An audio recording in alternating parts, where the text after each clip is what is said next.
তারাও করতেছে, যারা মুরিদ করছে তারাও করতেছে, আম পাবলিক আইসা ভক্তি করতেছে। তাহলে এই যে যারা ভক্তি দিতেছে তারাই কি মুক্তি পাচ্ছে? তাদের ভক্তি কি হচ্ছে না হচ্ছে না? কেমন করে, কোথায় ভক্তি দিলে সেই মুক্তি পাওয়া যায়? এক ভক্তিতেই মুক্তি পাওয়া যায়। এই প্রশ্নগুলা আমার দরুদিকে আমি রেখেছিলাম, দরুদি জবাব দিয়েছে সুন্দরভাবে। কারণ আমি তো কাঙাল, আমি তো কিছুই বুঝি না। তো আসলে বাবা আমি কাঙাল, আমি কিছুই বুঝি না, বেশি দিলে দিশা পাই না, কিন্তু একটু কম পড়লে আবার একটু দিশা পাই যে এইটা একটু কম কম লাগতেছে। প্রশ্ন সুন্দর জবাব দিয়েছে, জবাবের মধ্যে অভাব নাই। আমার বুঝার হয়তো অভাব থাকতে পারে ভাই, চা দেন আস্তে আস্তে কথা কয় না। হ্যাঁ এবার চা দিলে তো গান নষ্ট হয়ে যাইব।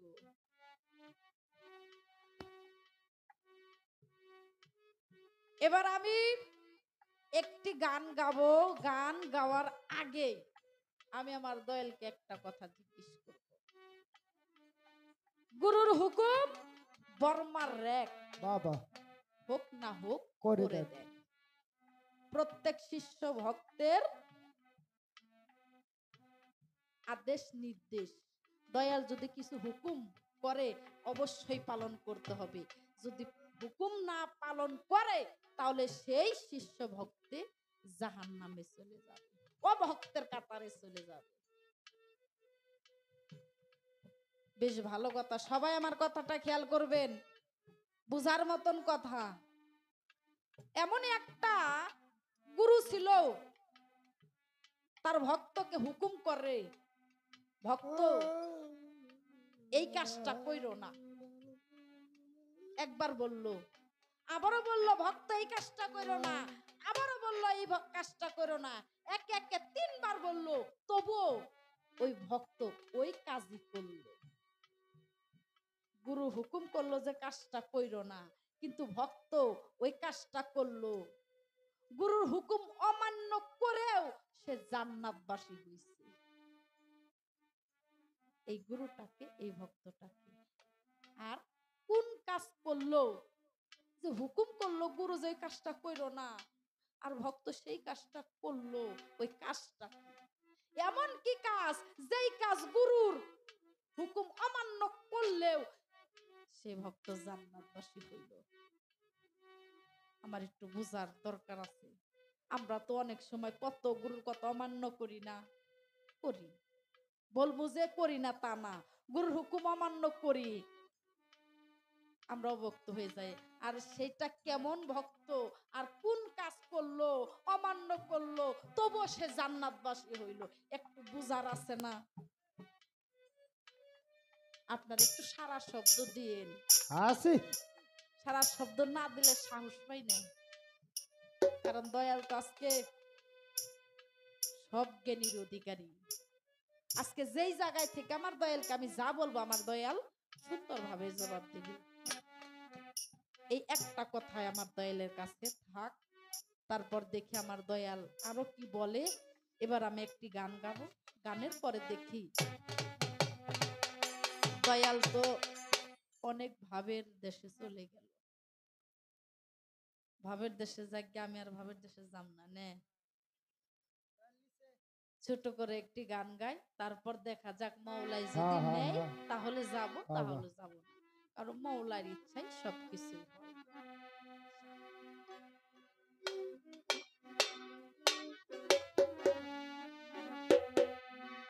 নাম স্মরণে ঘূর্ণি দানে দয়া ভিক্ষা চাই আমি, নাম স্মরণে ঘূর্ণি দানে দয়া ভিক্ষা চাই, ও গো এলাহি তোর মতন দরদি কেউ নাই, ও গো এলাহি তোর মতন দরদি কেউ নাই। তোমার নাম স্মরণে করিনি রানে, দয়া ভিক্ষা চাই আমি। নাম স্মরণে করিনি রানে, দয়া ভিক্ষা চাই, ও গো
মতন আর দরদি কেউ নাই।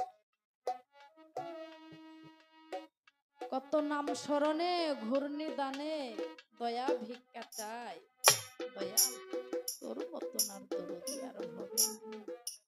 আসলে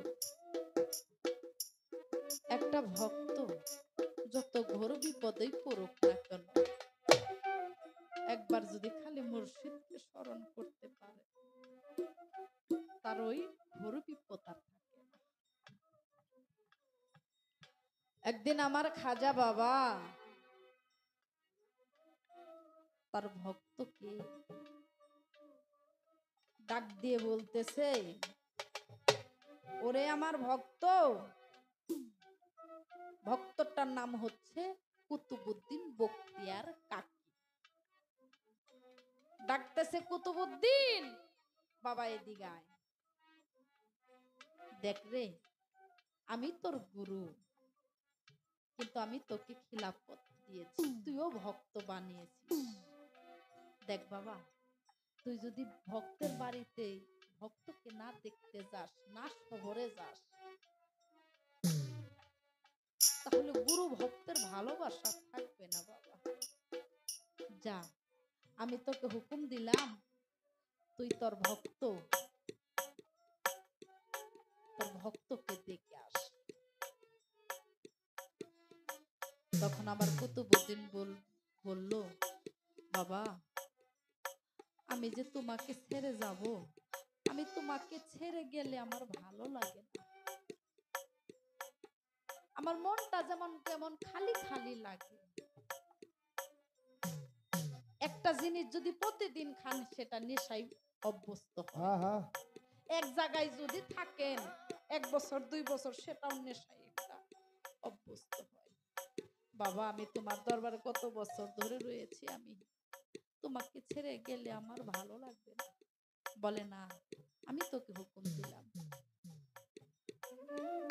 আমার কুতুবউদ্দিন বলে, আমার বাজান, আমি যে সেই ভক্তের বাড়িতে যাব, আমি সেই ভক্তের যে এলাকা, সেই এলাকার কোনো ভাব ভঙ্গি আমি বুঝি না, জানি না, আমি কেমন করে সেই ভক্তের বাড়িতে যাব।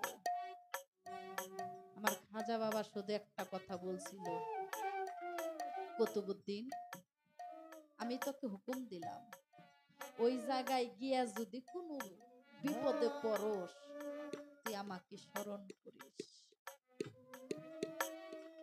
আমাকে শুধু একবার স্মরণ করিস, আর কিছু বললাম না। এই কথা শুনে চলে গেল তার ভক্তের বাড়ি। যাইতে যাইতে সেই ভক্তটা ছিল একটা রাজা, একটা প্রাসাদের রাজা, বিশাল বড় একটা প্রাসাদের রাজা। একদিন 2 দিন পর যাইতে যাইতে 2-3 দিন লেগে গেল। ভক্তের প্রাসাদে যখন পৌঁছাইছে, আমার কুতুবউদ্দিন ওই প্রাসাদের ভিতরে যাবে, দেখে একটা দারোয়ান দাঁড়িয়ে রয়েছে। দারোয়ানকে জিজ্ঞেস করে, ও ভাই, আমি যে ভিতরে যাব, আমাকে যাইতে দেন। বলে, অনুমতি আছে? বলে, না, আমার কাছে তো কোনো অনুমতি নাই। ওই রাজার যে পর্যন্ত অনুমতি না আসবে, ততক্ষণ আপনাকে যাইতে দেব না। বলে, আমি তো কোনো অনুমতি নিয়ে আসি নাই, এখন আমি আসছি যে কিসের জন্য, এটা আমি জানি আর আমার দয়াল জানে। বলে, না, অনুমতি ছাড়া আমি যাইতে দেব না। তখন ওই গেটের সামনে তার অন্তর থেকে সেই ভক্তকে একটা ডাক দিয়েছিল। ভক্তের নাম ছিল আলতামাস। বাবা আলতামাস, ও বাবা, তোর দয়াল কি তোর দ্বার থেকে ফিরে যাবে, না তুই এসে তোর দয়ালকে তুই নিয়ে যাবি? গুরু জানে ভক্তের জ্বালা।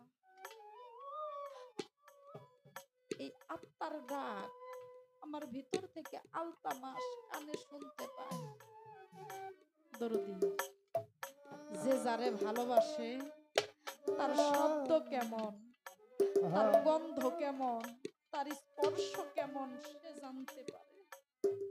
আজকে মজিবর চান্দের গন্ধ কেমন, স্পর্শ কেমন, মজিবর চান্দের ভক্তরা বুঝতে পারে, জানতে পারে। হাজার হাজার লোক ডাক দিবে আর মজিবর চাঁদ তার ভক্তকে ডাক দিবে।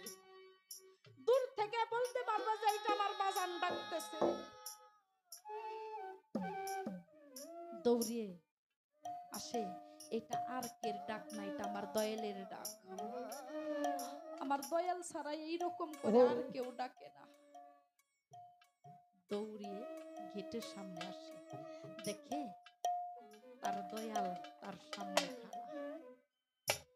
বাবারে, একটা ভক্ত সবচাইতে সেই দিন খুশি হয় যেই দিন তার মুর্শিদ তার বাড়িতে আসে। একটা ভক্ত তার মুর্শিদ যদি বাড়িতে আসে কত যে খুশি হয়। কি খাইতে দিবে, কোথায় বসতে দিবে সে বলতে পারে না। দেখা মাত্রই চরণে ভক্তিতে পড়ে গেল। বলে, বাবা আমি কি স্বপ্ন দেখতেছি? আজকে আপনি হঠাৎ করে আমার বাড়িতে আসলেন।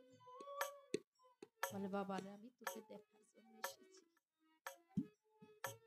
সাথে করে ভিতরে নিয়ে যায়, নিয়ে তার পাশের একটা যে সিংহাসন, রানীর সিংহাসন, রাজার পাশে রানী থাকে, ওই সিংহাসনে তার দয়ালকে বসায়। দয়ালকে বসিয়ে রাজা বিচার আদি করে। কিন্তু ওই প্রাসাদে কিছু প্রহরী ছিল, কিছু মন্ত্রী ছিল। ওই মন্ত্রীদের এইটা ভালো লাগে নাই যে একটা ফকির হয়ে আমাদের রাজার পাশে বসবে। আমরা এতদিন ধরে মন্ত্রী কি করতেছি, একদিনও বসতে পারলাম না, আর একটা ফকির আইসা টপ কইরা বইসা পড়লো। দাঁড়া, এই ফকিরকে কোন কায়দায় তাড়ানো যায় একটা ব্যবস্থা করতে হবে। কিছু লোক মিলে একটা কমিটি গঠন করলো। গঠন করে পাশে একটা পতিতালয় ছিল, পতিতালয় গিয়া একটা মেয়েকে ভাড়া করে তোমাকে একটা স্বর্ণের মুদ্রা দিব, আমরা যা বলতে বলবো তুমি তাই বলবা। মেয়েটির গর্ভ ছিল 6 মাস গর্ভ। শিখায়া নিয়ে যায়, গিয়া বাদশা আলতামাশকে বলতেছে, হুজুর একটা মহিলা আপনার কাছে আসছে কিছু নালিশ দেওয়ার জন্য। বলে, ওকে ভিতরে পাঠাও। মহিলাটা এসে বলতেছে, হুজুর আমি জানি আপনার এই প্রসাদে সর্বসময় সৎ বিচার হয়, ন্যায় বিচার হয়, অসৎকে আপনি প্রশ্রয় দেন না। আজকে আমার একটা সূক্ষ্ম বিচার করতে হবে। বলে, বলো তোমার কি সূক্ষ্ম বিচার? আপনার পাশে যে একটা ফকির বসা হচ্ছে ওটা কে? বলল, কেন? বলে, হ্যাঁ দরকার আছে, আপনি বলেন ওটা কে? বলে, এটা আমার মুর্শিদ, আমার সেই নিদান কালের কান্ডারি, আমার ভবপারের কান্ডারি। ওই মহিলাটা বলে, না, ও কোনো মুর্শিদ না, ও কোনো ভবপারের কান্ডারি, ও একটা ভণ্ড ফকির। রাজাই একটা ধমক দিল, তুমি কি বলতেছ জানো? এই কথার জন্য তোমার আমি মন্ড সেট করতে পারি যে নাকি আমার প্রাণের মানুষ, আত্মার মানুষ, তুমি তার কথা বলতেছ? তোমার কাছে কি প্রমাণ আছে? বলে, হুজুর আমি প্রমাণ ছাড়া আসি নাই। আমার প্রমাণে যে আপনার রাজপ্রাসাদের মন্ত্রীরা, এদের জিজ্ঞেস করুন আজকে যে আমার যে 6 মাস গর্ভ, এই গর্ভটা ওই ফকিরের দেয়া হইছে। বাবা এই কথা শুনে আলতামাস আরো পাগল হয়ে যায়। কি বলে, আমি তো আকাশেও নাই পাতালেও নাই।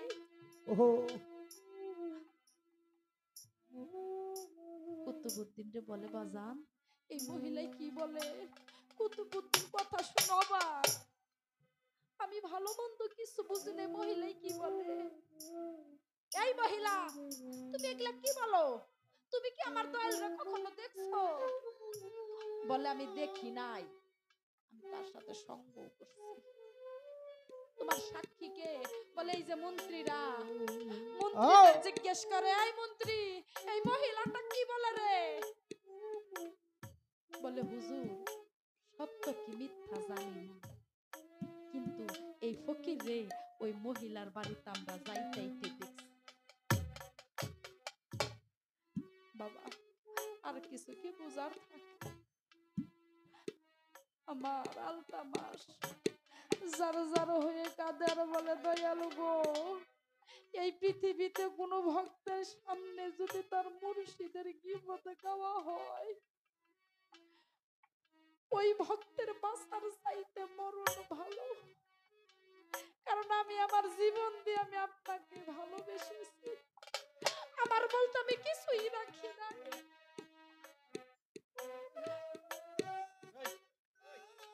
সে বলে,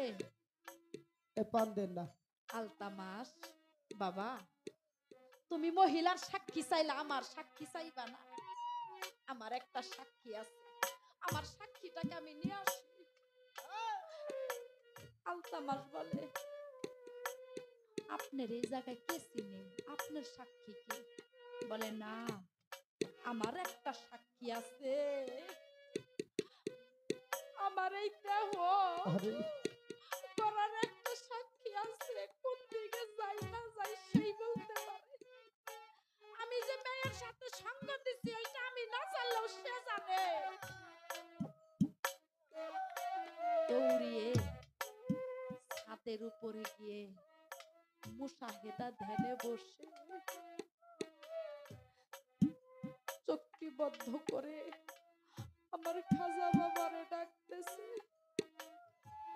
ও দরদি, হে আমার খাজা বাবা, তুমি কোথায় আছো? আজ বড় নিতা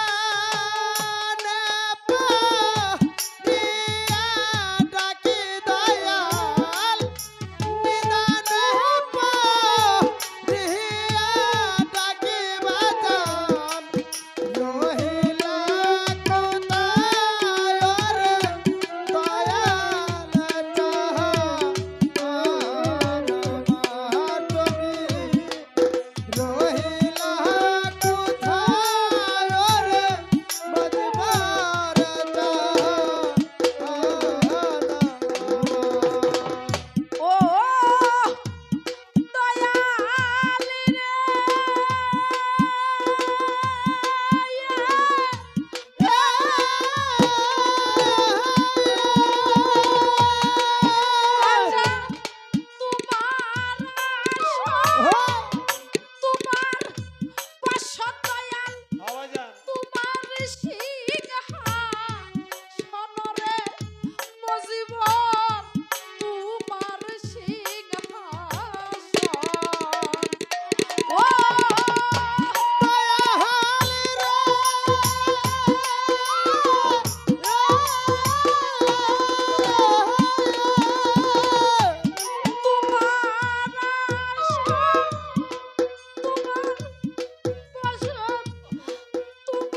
আমি কিছুই বুঝি না। আজকে আমি ঘোর বিপদে পড়েছি। তুমি বলেছিলা কুতুব রে, তুই যদি কোনো ঘোর বিপদে পড়স শুধু আমাকে তুই ডাকিস। আজকে তুমি আমাকে এই বিপদ থেকে আমাকে রক্ষা করো। আমার কুতুবুদ্দিনের বুকু ভরা ভালোবাসার আর্তনাদ কথা শুনে আমার স্মরণে খাজা বাবা সেই জায়গায় উপস্থিত হয়। সেই জায়গায় উপস্থিত হয়ে বলতেছে, কুতুবুদ্দিন ও বাবা, এত বেহুশ হইস না, তোর কি হইছে? বলে বাবা, তুমি তো জানো আজকে ওই মহিলা আমাকে অপবাদ দিতেছে। তুমি জানো না আমি কি করেছি আর না করেছি। বলে তোর দোষ নাই, তোর সাথে ষড়যন্ত্র করেছে। তুই গিয়া শাহাদাত আংলি দিয়া ওই মহিলার গর্ভের বাচ্চাকে জিজ্ঞেস করবি ওর বাবা কে, তোর বিচার হয়ে যাবে। কুতুবুদ্দিন বলে, একটা গর্ভের শিশু কি কথা বলতে পারবে? আমার খাজা বাবা বলে, দয়াল যদি ভক্তের প্রতি সহায় হয়, শুধু গর্ভের সন্তানই না, মরা গাছেও ফুল ফুটে। যদি কোনো গুরু তার ভক্তের প্রতি সহায় হয়,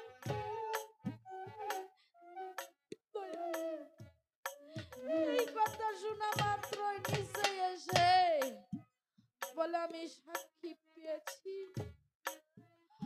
আমার আলতামার বলে, বাজান আপনার সাক্ষীটা কই?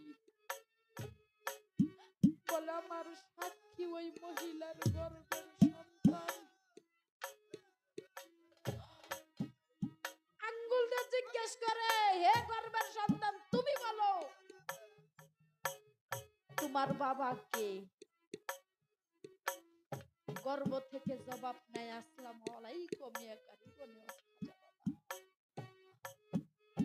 আরে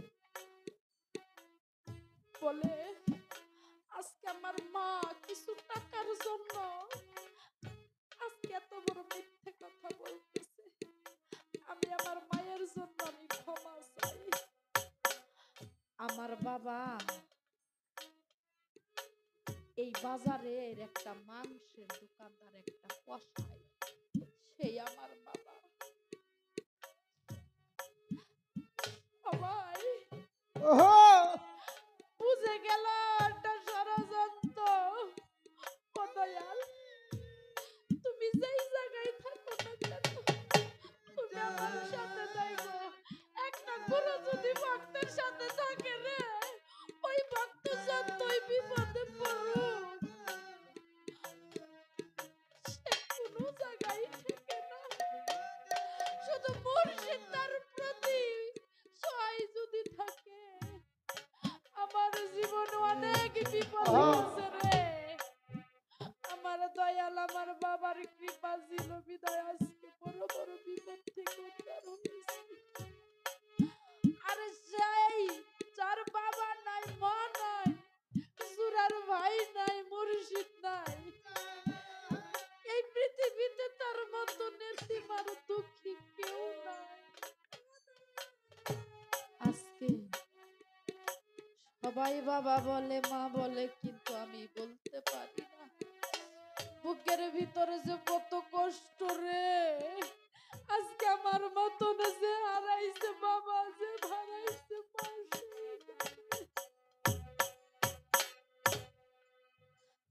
দুঃখের ডালি মাথায় লইয়া রে, মজিবর যাব যে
নাই গো মাতা নাই গো পিতা রে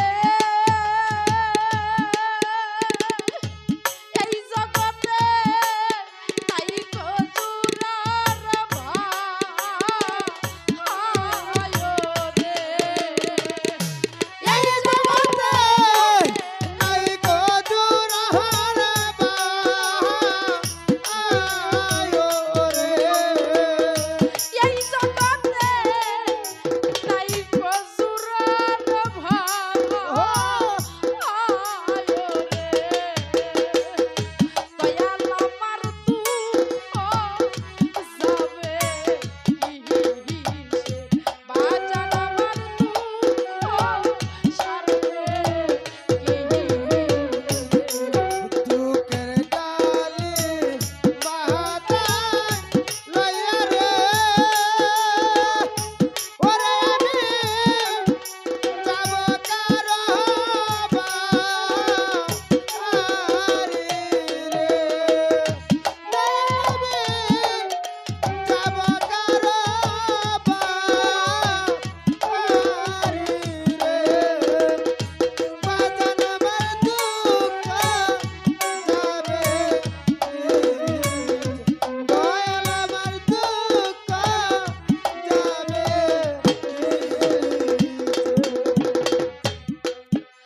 কার কাছে